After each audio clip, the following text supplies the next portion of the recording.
সাভারের Ashulia school and কলেজের 286 জন শিক্ষার্থীর এইচএসসি পরীক্ষার অ্যাডমিট কার্ডে ধরা পড়েছে গুরুতর ভুল। কলেজ কর্তৃপক্ষের অবহেলার কারণে পরীক্ষায় অংশ নেওয়ায় অনিশ্চিত হয়ে পড়েছে এসব শিক্ষার্থীদের।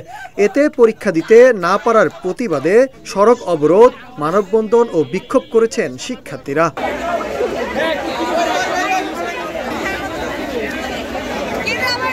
অ্যাডমিট কার্ডের ভুলের প্রতিবাদে সকাল থেকেই কলেজের সামনে মহাসড়ক অবরোধ করেন শিক্ষার্থীরা।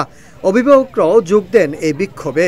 এক পর্যায়ে উত্তেজিত শিক্ষার্থীরা অধ্যক্ষ সহ কয়েকজন শিক্ষককে কলেজ ভবনে অবরুদ্ধ করে রাখেন। পরিস্থিতি শান্ত রাখতে মোতায়েন করা হয় অতিরিক্ত আইন শৃঙ্খলা বাহিনী। ভুক্তভোগী শিক্ষার্থীরা জানান, আমরা যেসব বিষয়ে ক্লাসে পড়েছি সে বিষয়ে কোনো অনুমোদনই নেই কলেজের। অ্যাডমিট কার্ডে এসেছে সমাজকর্ম, ভূগোল আর পরিসংখ্যান। এই ঘটনায় যারা দায়ী তাদের দৃষ্টান্তমূলক শাস্তি চান তারা। আমাদের অ্যাডমিট কার্ডে সাবজেক্ট ভুল দেওয়া হয়েছে। এখন আমরা সারা বছর যে সাবজেক্টটা পড়ি নাই সেই সাবজেক্ট আমরা কিভাবে পরীক্ষা দেব? এক একজনের একটা সাবজেক্ট ভুল, দুইটা সাবজেক্ট ভুল, 3-4টা সাবজেক্ট ভুল আসছে। অনেকে তো পরীক্ষা দিতেই পারে নাই। এই ঈদে জামা জুতো অ্যাকসেসরিজের ডিসকাউন্ট। আমাদের হাতে এখন অ্যাডমিট নাই। আমরা পরবর্তীতে পরীক্ষা দিব কিভাবে? আমাদের তো পরীক্ষা দেওয়া লাগবে। আমাদের প্রিন্সিপাল স্যার আমাদের সাথে যোগাযোগ করতেছে না। ওনারা আসছে, ওনারা বলতেছে কি ইউনোর কাছে যেতে। ইউনোর কাছে আমরা 2বার গেছি।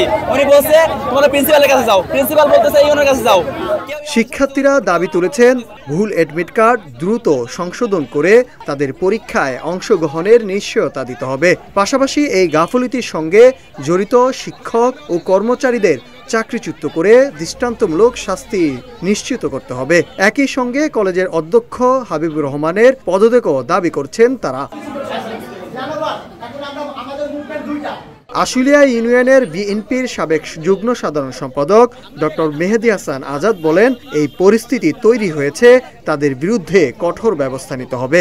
প্রিন্সিপাল না, যদি এর সাথে আরো কেউ জড়িত থেকে থাকে, তার যদি কোনো অপরাধ থেকে থাকে, এটা নির্দিষ্টভাবে যদি অপরাধ চিহ্নিত হয়, আমরা এলাকাবাসী আছি, আমাদের হচ্ছে গিয়ে সাবেক এমপি মহোদয় আছেন এই কলেজের সভাপতি, আমরা সবাই মিলে ওনার কাছে বলবো যে এর বিরুদ্ধে একটা পদক্ষেপ নিতে হবে।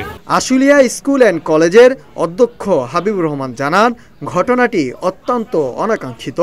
বিষয়টি বোর্ডের সঙ্গে আলোচনা চলছে। দ্রুত সমস্যার সমাধান করে শিক্ষার্থীদের পরীক্ষায় অংশগ্রহণের ব্যবস্থা নিশ্চিত করা হবে। তাদের সাবজেক্টে ভুল আসছে, সেই ভুলটা আমি সেক্রেটারিয়েটে যে বোর্ডে যে এটা সংশোধন করে আনছি।